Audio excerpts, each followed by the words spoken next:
Hola a todos. Este es un video de la Cátedra de Análisis Matemático 1 de la Universidad Nacional de La Matanza. En esta ocasión estaremos trabajando con integrales impropias.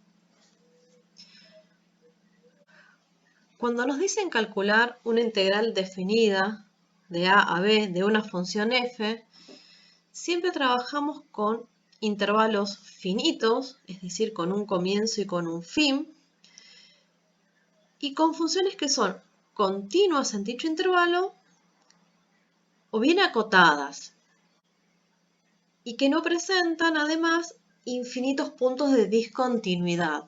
Ahora, ¿qué sucede cuando alguna de estas dos condiciones falla?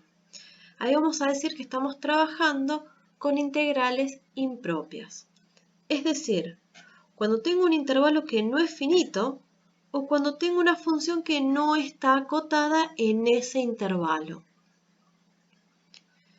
La vamos a clasificar en dos tipos de integrales impropias, de primera especie y de segunda especie.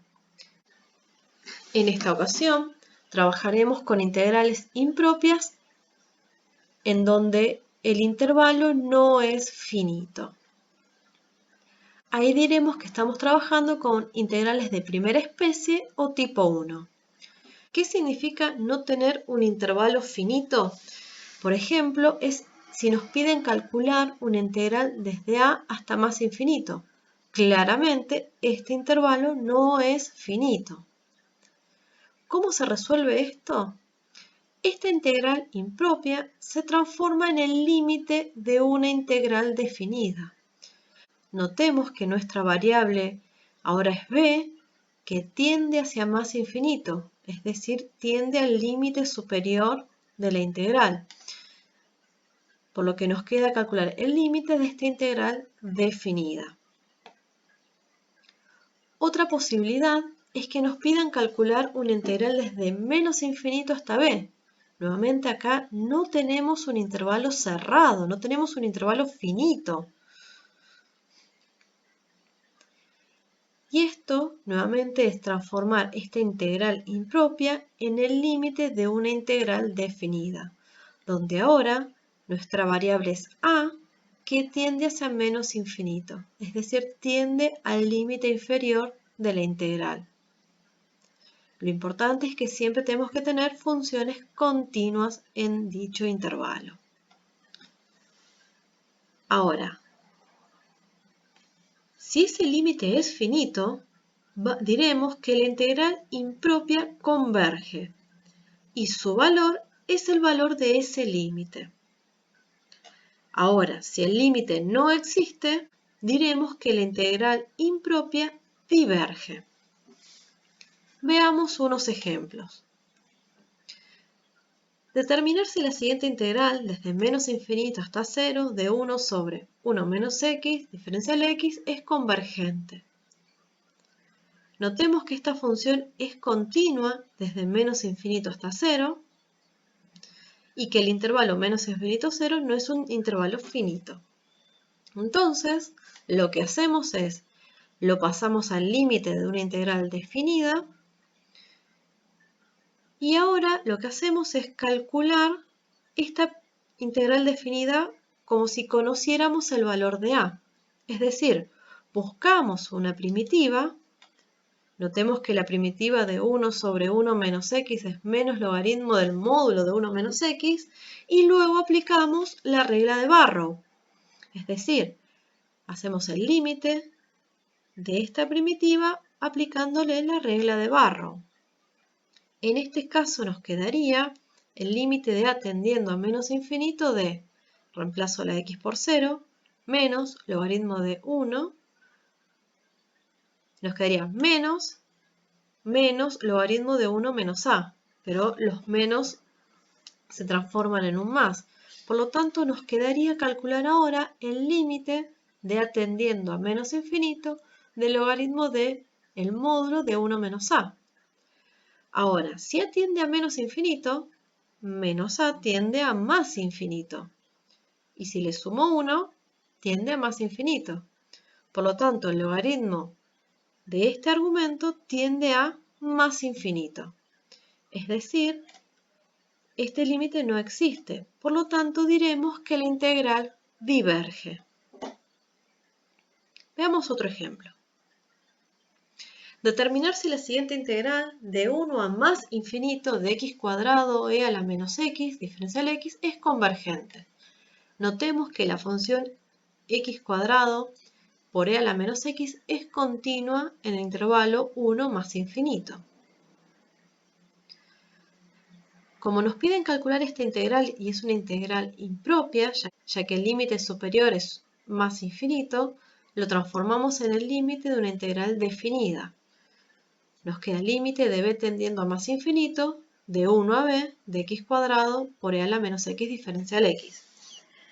Ahora debemos buscar una primitiva de x cuadrado e a la menos x. Esto se puede hacer utilizando 2 veces el método de partes y llegamos a esta primitiva. Una vez que tenemos la primitiva, planteamos la regla de Barrow, evaluamos la primitiva en b, menos la primitiva evaluada en 1, reacomodamos y ahora tenemos que calcular este límite. Tomemos el primer término y calculemos el límite de b tendiendo a más infinito de b cuadrado por e a la menos b. Lo podemos reescribir teniendo en cuenta que este menos invierte este término y lo pasa al denominador. Y cuando b tiende a más infinito, nos queda que el numerador tiende a infinito, el denominador tiende a infinito, es decir, es un infinito sobre infinito y podemos aplicar la regla de L'Hopital, que nos queda esta expresión.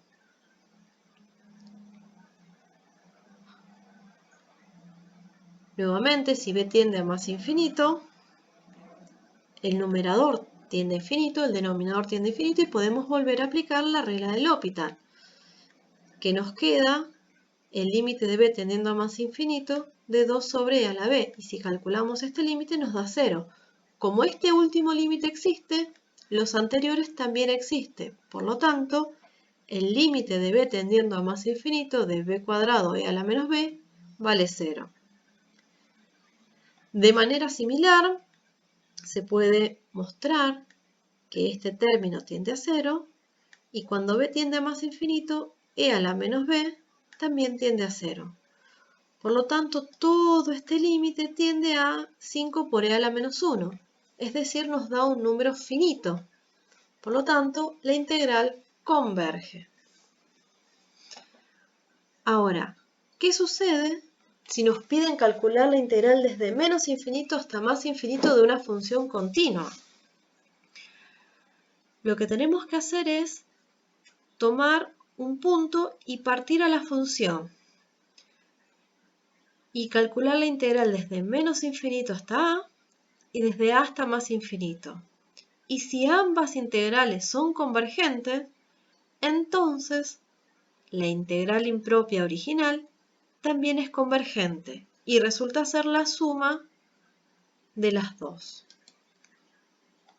Ahora, si una resulta que no converge, es decir, si una diverge, la integral original diverge. Veamos un ejemplo. Nos pide determinar si la integral desde menos infinito hasta más infinito de e elevado a la x menos e a la x es convergente. La idea es tomar un punto para partir esta función, para partir esta integral. Podríamos tomar cualquier punto. En este caso, tomaremos el 0. Si esta integral desde menos infinito hasta 0 converge y de 0 a más infinito converge, por lo tanto, la integral original convergerá.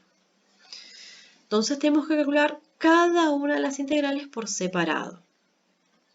Es decir, desde menos infinito hasta 0, lo transformamos en el límite, y desde 0 a más infinito, y también lo transformamos en el límite. Lo bueno en este caso es que la misma primitiva me sirve para ambas integrales. Vamos a buscar la primitiva de e elevado a la x menos e a la x. Reescribiéndolo y utilizando propiedades de potencia y luego haciendo una sustitución, encontramos que la primitiva es menos e elevado a la menos e a la x, más constante. Una vez que ya tenemos la primitiva, volvemos a la integral impropia, volvemos al límite de la integral definida, aplicamos Barrow y nos queda esta expresión. Cuando la variable a tiende a menos infinito, e a la a tiende a 0. Por lo tanto, e a la menos e a la a tiende a 1. Entonces, este límite nos da menos e a la menos 1 más 1. Es decir, este límite converge. Es decir, que esta integral impropia converge. Nos falta la otra. Como ya tenemos la primitiva, nos queda transformar esta integral impropia en el límite de una integral definida, aplicar la regla de Barrow y luego aplicar el límite. En este caso nos queda el límite de b tendiendo a más infinito, de menos e a la menos e a la b. Cuando b tiende a más infinito, e a la b tiende a más infinito, pero con este menos tiende a menos infinito. Por lo tanto, toda esta expresión, e a la menos e a la b, tiende a 0. Por lo tanto, este límite nos da e a la menos 1, es decir, que esta integral impropia también converge. Entonces, como la integral impropia de menos infinito a 0 converge y de 0 a más infinito converge, la integral original converge y su valor es la suma de ambas integrales. En este caso nos queda que vale 1. Hasta luego.